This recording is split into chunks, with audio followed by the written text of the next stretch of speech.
This is the Ballroom State of Mind podcast, episode 111, Optimism.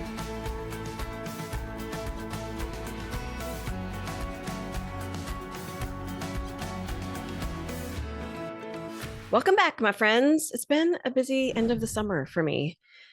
And I just got back from USDC. I was going to go to another competition this week, but I'd kind of backed out, which was a good thing because I'm sick, which is really crazy because I never get sick. As you guys may recall, I've said in previous episodes, a belief that I hold is that I just never get sick. And I so strongly believe that. And so I really do rarely ever get sick. Like my subconscious tells my body, we don't get sick. But every once in a great while, the conditions are just perfect enough that I do get a little bit sick. But then again, I just feel so weird about that. I'm like, that's weird. That's so unlike me. So I'm just going to tell myself this is going to pass so quick. But right now, I'm a little bit under the weather. So I'm glad I'm not competing this week. But my team is there. My team's at Galaxy in Scottsdale, and I wish them the best of luck. I'm sure it's going to be amazing and fun. I want to tell you just a little bit about USDC because I just was there, the national championships, and I was dancing Pro-Am open rhythm.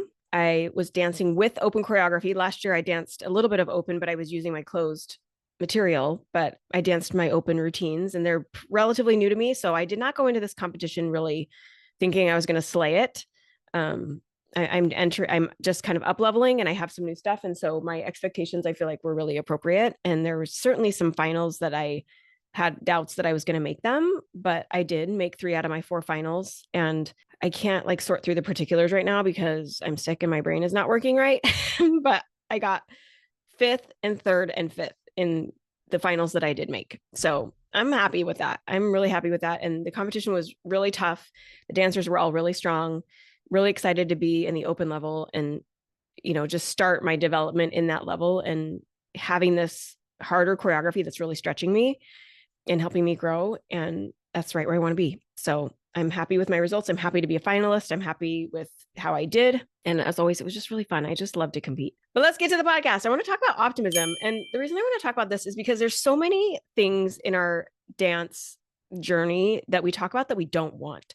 And especially when it comes to emotions or attitudes or kind of approaches, it's I don't want to feel certain things. I don't want to feel stressed. I don't want to feel doubt. I don't want to feel nervous. I don't want to feel disappointed. We are very good at identifying what we don't want. And I want to take a moment to identify at least one today attribute or character type thing that we want to develop. We can call it an emotion, we can call it an approach, we can call it an attitude. Let's think about what we do want and what we do want to cultivate and those kinds of attitudes that will help us to most be successful. What is the good fuel that helps us become the best dancers that we can be and perform at our best?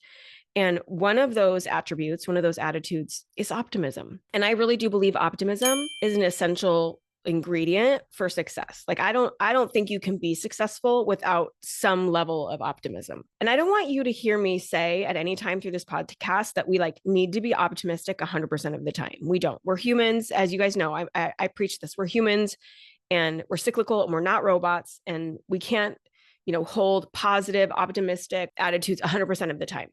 But if we can do it most of the time, that's all we really need to have success.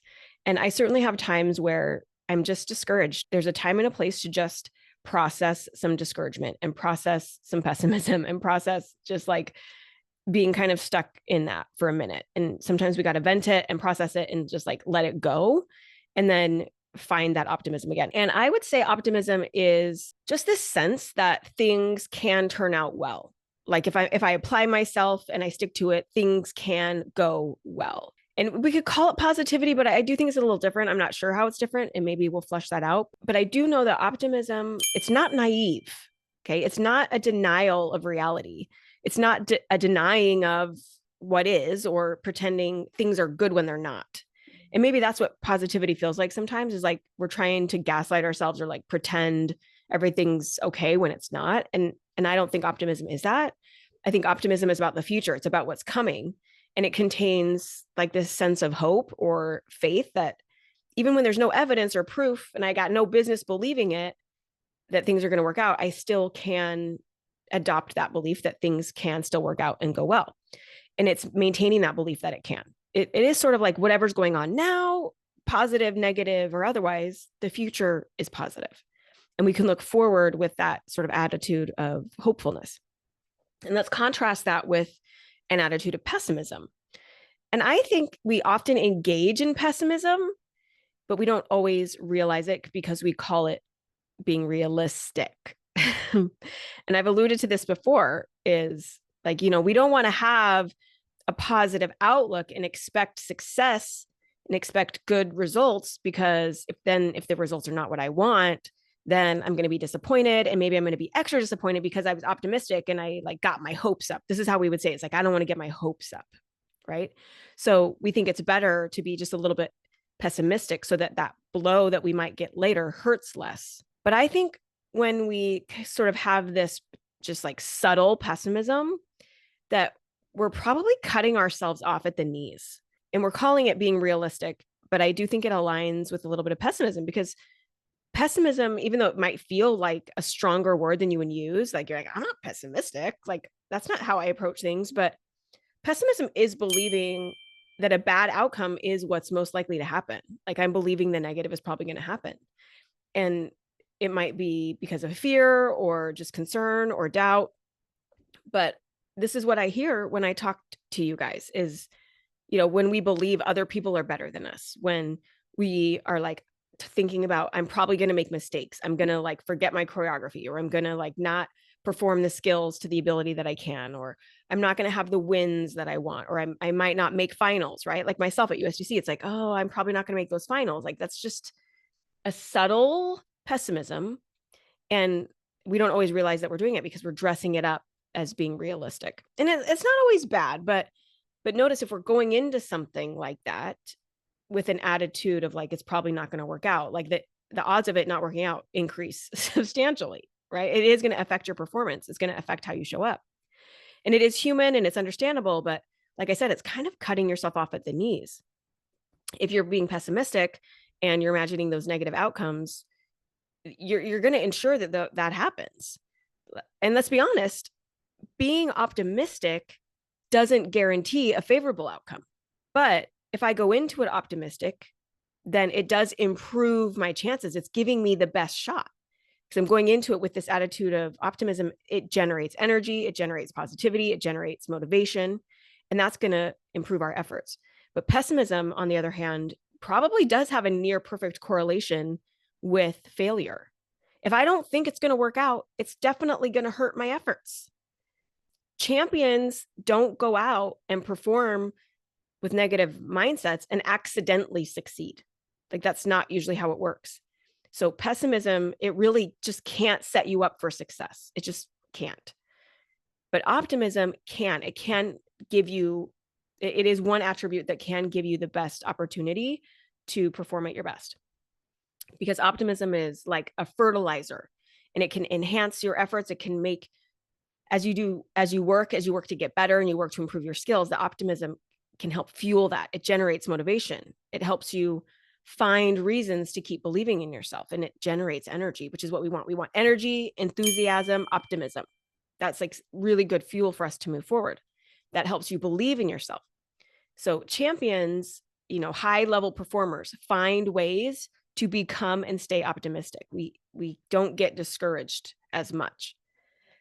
Now, optimism, I think, is a choice that we make. And it's not necessarily something that you're born with. Although I do think if you're raised in an environment where optimism abounds, it's going to make it easier for you to go to that. But I think I was raised in a home and a family where this wasn't an obvious or outspoken thing, but it was modeled to me in some ways through an attitude of like, why not? So in other words, there's like believing things are possible and that things can go your way and like having this optimistic attitude, but there's also just an absence of a negative one and an absence of pessimism. Like if somebody's not telling you it's impossible, then at least there is room for you to believe that it is. And so sometimes something just as powerful as an attitude of optimism is just the absence of the pessimism. So maybe you don't always need to run around convincing yourself that something's possible. it might be just enough for now to just stop telling you that it isn't. So let's talk about how to cultivate some more optimism. And these are just some things I kind of came up with. I think I've got 4 of them. They're kind of interrelated and maybe they overlap a little bit, but these are some things for you to think about on how to cultivate more optimism in your life and in your dancing. So the first one I would offer is like, look for role models who are doing what you want to do. Okay. So sometimes we look around to the people around us and we compare ourselves and then we use that against ourselves. But look around for role models and look around for what's possible. Look at other people as examples of what's possible instead of seeing somebody who's ahead of you and allowing yourself to believe, oh, I can't, I'm not that now, so I can't do that, or they're better than me. None of that nonsense. If somebody else is doing it, that means it's possible for you too. So look for role models that are doing what you want to do. This makes me think about the guy, Roger Bannister, who in the 50s, I think it was, broke that 4-minute mile for the first time. Prior to that, nobody had ever ran a mile faster than 4 minutes. And so they literally thought it was physically impossible. Like scientists at the time were trying to prove how like the human body can't do it. Like it's just not possible because nobody had done it. But Roger Bannister set out to break this record and wanted to prove like, no, we can run it in under 4 minutes. And so he did do that. And I think it was just a few weeks later, an Australian runner broke it again. And then less than a year later, there was 3 runners who in one race broke it. So once somebody showed it was possible, it opened up other people's minds to what was possible. So often we're telling ourselves something's not possible, or we're being pessimistic and we're holding ourselves back. So look around for examples of what's possible to show yourself that's possible for me too. And from you guys, what I hear is like, I'm too old. Like I'm too old to do that. Or I started too late to achieve this goal that I want to do. Or like maybe I started too late to become a professional dancer, for example. So look around and see who is doing that, who has done it. Maybe you think you don't have the right body type. Like, oh, I don't have the traditional dancer body type, so I'm never going to be successful, or I'm not going to be able to achieve the things I want to achieve. But look around. If you think that they don't exist, you probably haven't looked around enough. Like, because these people do exist. And even if they don't exist, you could also adopt the belief and be optimistic that you could be the first, that you can be the pioneer. You can be the Roger Bannister of your arena. Optimism would tell you anything is possible. Like, why not? Maybe something hasn't been done before that you know of, but that was before you came along. Like maybe you're the one, right? So that is number 1, is look for the examples around you, look for role models. Number 2, notice when good things happen. Like show your brain those opportunities where like you thought maybe it was out of reach for you, but then you did it. Okay. And this was kind of like me at USDC when I was in these semifinals and I was looking around and I was like, oh, this is some stiff competition. Like, I don't know if I can make these finals. And then I did make those finals, 3 of the 4 finals anyway. And so like show your brain, oh, I was wrong about that. Like I could have been optimistic. I could have taken the opportunity to believe in myself, but I was just being a little bit doubtful, which is fine. Show yourself that you were wrong about that and that it's okay to be optimistic in the future. And another kind of part of this about looking for what's the good things is a gratitude practice. And so take those opportunities to generate positivity, generate optimism, generate gratitude to increase those kind of positive, optimistic feelings in yourself. Okay. Number 3 is to just try on a more optimistic frame of mind. And we don't have to do this all the time, but look for moments where we can just try on that optimistic attitude. So one way that I do this is I'll say to myself, maybe I'm wrong about that. And maybe I'm wrong about that has really changed things for me in a lot of arenas. Maybe I'm wrong about that. Or, maybe XYZ can happen. Maybe is such a powerful word. Maybe I can make those finals. Maybe I can place in the top 3.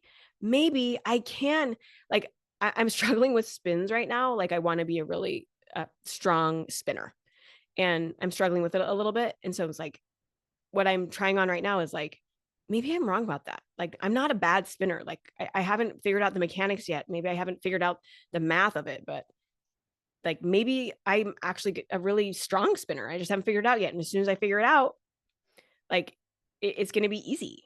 Right. So maybe I'm wrong about that spinning's hard for me. Maybe it will be awesome. Why not? Stranger things have happened. And at the very least, give equal time to a positive outcome that we do our negative outcomes. Like give equal time to belief that you do to your doubts. Okay. And number 4 is be really mindful about who you surround yourself with. And are the voices that you're listening to going to help you be optimistic, or are they feeding your pessimism? Are the people around you negative? Like some people just are married to being negative, and negativity and gossiping and complaining, they're just contagious. And what our brain hears is so easily repeated and adopted as a mindset, especially negative stuff. Our brain kind of latches onto that. So be pickier about what you let in, because whatever we let in, now we got to manage it. And I don't want that kind of stuff to set, and I don't want to latch onto that. So I'm just going to choose to edit myself out. Maybe that means I got to like not sit by certain people, or not spend a lot of time with certain people, or not room with certain people. Surround yourself with people who believe in what's possible, have an optimistic outlook. Just like the negative's contagious, so is the positive. So really be pickier about who you surround yourself with. Now, in closing, I just want to offer that, optimism creates energy. When we're thinking about what we want to fuel our dancing, fuel our practice, fuel our lessons, fuel our performances, what we want to fuel that with, we want things that create energy, that create momentum, that create motivation. And optimism is a very good attitude. It's an approach. We could call it an emotion, but it's an approach. It's a choice. It's constructive and it's forward moving. It's hopeful and it's positive. And again, we don't have to do this 100% of the time. But if we're doing it even just slightly more than half the time, even just equal time to the times that we're kind of being discouraged or hopeless or disappointed or whatever, like that's already going to improve our chances. And remember, this is not a denial of reality. It's not a denial of negativity. It's not a denial of hard realities. It's just a choice to keep moving forward with a faithful perspective. That even though things might not always be as we want them to be, it's worth pushing forward because something good is coming. Optimism is something good is coming. And that makes optimism a good fuel for whatever action you want to take towards your goals. So just try infusing your practice, your lessons, your just general dancing, just your life in general. Just try infusing it with a little bit more optimism and see what happens. Okay. I love you guys. Thank you for being here today. Thank you for listening to the podcast.